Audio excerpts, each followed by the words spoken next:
Welcome to another Tagalog language learning lesson. How are you all? This is Miss Juanita de Guzman Gutierrez, BSCD MSCD in Tagalog. Inaanyayahan ko po kayong muli sa ating pag-aaral ng Tagalog language learning lesson. Ito po si Binibining Juanita de Guzman Gutierrez. In English, I welcome you all once again to our Tagalog language learning lesson. I am Miss Juanita de Guzman Gutierrez, BSCD MSCD, the author, writer of 24 books, yes, 24.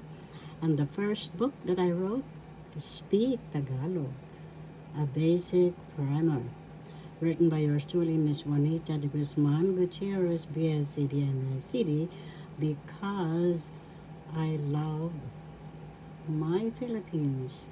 That's why my first book is Speak Tagalog, a basic primer.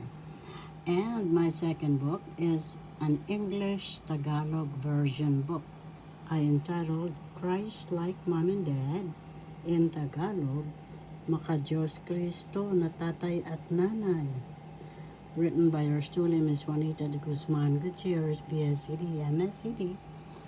And all my 24 books you will find worldwide at Amazon, outskirtspress.com, all bookstores near you, and at my website, juanitagutierrez.com, and my new website, juanitagutierrezbscdmscd.com. You might be wondering, I have a small board, ABC, Miss Gutierrez is a special teacher. This is a gift from my students, a Filipino, a New Yorker as well, and she is our valedictorian.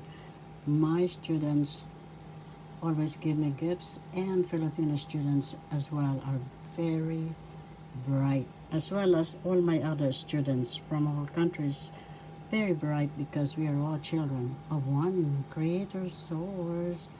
And I would like to greet all my subscribers, my wonderful subscribers, those who like, shares, comments, and subscribe. And please subscribe if you have not already done so. And I appreciate you all deep in my heart, so that we could grow together.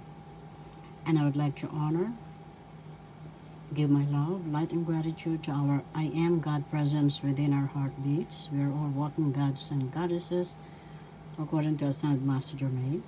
And love, light, and gratitude and honor as well to my beloved parents, brothers and sisters, and their own families, and all of you, my wonderful subscribers, those who likes, shares, comments, and subscribe, and those who are following my videos, those who are watching my videos. Love, light, and gratitude to you as well. And welcome to our Tagalog language learning lesson. And by this time, I'm holding my camera at the same time as I'm pointing, so please, I apologize if there's a lot of jiggling here. So by this time, you know how to pronounce Tagalog. Tagalog. First syllable ta, second syllable ga, third syllable log. The accent is in the second syllable ga. So you pronounce this, or bigkas in Tagalog. Pronounce is bigkas. Tagalog. Tagalog. And we are going to study pangtanda. Pangtanda, marker in English. Pang, first syllable pang, second syllable tan, third syllable da. The accent is in the first syllable, pangtanda. Pangtanda, marker.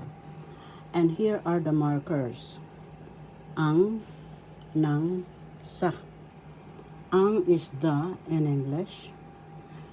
Example, the girl. In Tagalog, ang babae. Ang is the, that's one of the markers or pangtanda. Next is nang. In Tagalog, of. Example of which? In Tagalog, nang alin. Nang alin. First syllable, nang. Second syllable, a.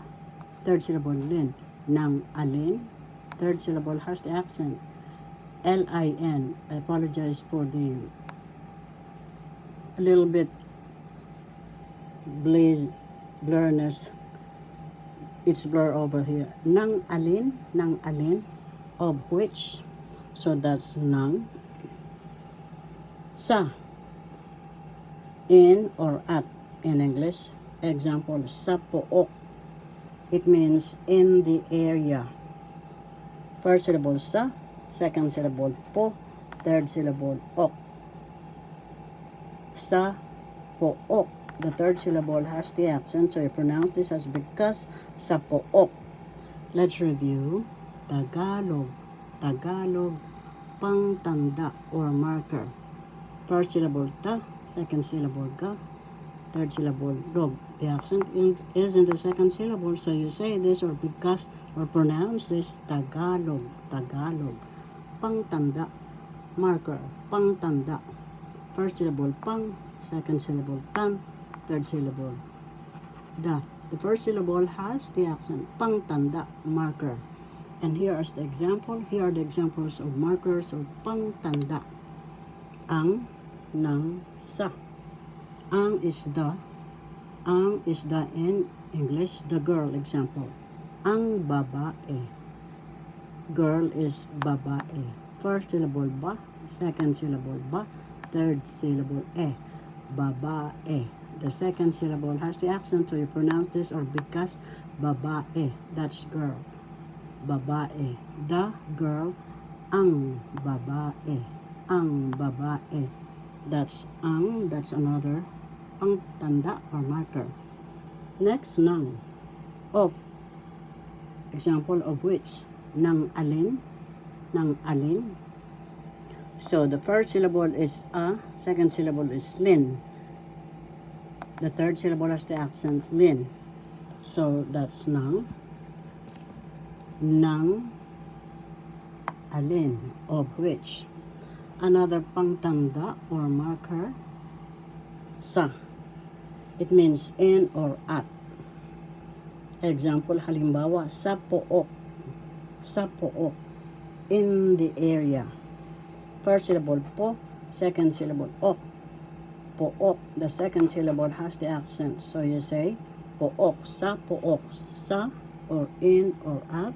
In the area, sa pook. That's another marker. So these are the markers or pangtanda, ang, nang, sa. I hope you learned something today. See you all once again. Thank you all for watching. Have a wonderful day always. This is Miss Gutierrez, the author, writer of 24 books, and Speak Tagalog is my #1 book.